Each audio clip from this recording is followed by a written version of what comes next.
সমান্তরাল। দর্শক, আজ কথা বলবো এমন একটি দেশ, যেই দেশটি ইউরোপ কান্ট্রি নয়, মিডল ইস্ট নয়। এই দেশটি হচ্ছে এশিয়া মহাদেশের একটি দেশ। এই দেশটির নাম হচ্ছে কিরগিজস্তান। আজকের পুরো ভিডিও জুড়ে থাকছে কিরগিজস্তানের জব সংক্রান্ত বিভিন্ন ধরনের তথ্য নিয়ে আলোচনা।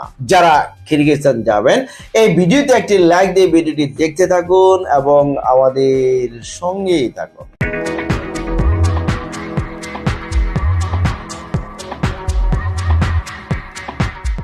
দর্শক, এই কিরগিজস্তানে যারা যাবেন, এই কিরগিজস্তান দেশটি কিরকম এবং এই দেশের অন্যান্য বিষয় সম্পর্কে চলুন একটি প্রতিবেদন থেকে জেনে আসি। কিরগিজস্তান আনুষ্ঠানিকভাবে কিরগিজ প্রজাতন্ত্র মধ্য এশিয়ার স্থল বেষ্টিত রাষ্ট্র। এর উত্তরে কাজাখস্তান, পূর্বে চীন, দক্ষিণেও চীন ও তাজিকিস্তান এবং পশ্চিমে উজবেকিস্তান। বিশকেক দেশটির রাজধানী ও বৃহত্তম শহর। কিরগিজস্তানের জনসংখ্যার 90%